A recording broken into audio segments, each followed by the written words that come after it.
अजून किती सोसावं लागणार हेच सतत डोक्यात येत असतं ना. पुरता कंटाळून गेलायस ना. आता तुझी ही सुद्धा समस्या मिटवतो. मी निव्वळ त्यांचीच प्रश्नपत्रिका कठीण काढतो जे त्या परीक्षेस पात्र असतात.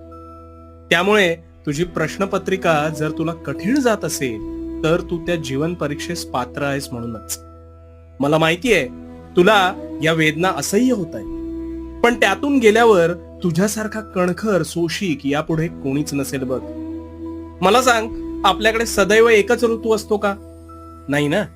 धरणी तापते आणि मग असह्य वेदना झेलून त्यावर पावसाचे सुख तिला अनुभवता येते. पण तिला सुद्धा ह्या यातना सहन केल्यावरच सुखाची खरी किंमत कळते बरं का. तसंच तुझ्या बाबतीत आहे.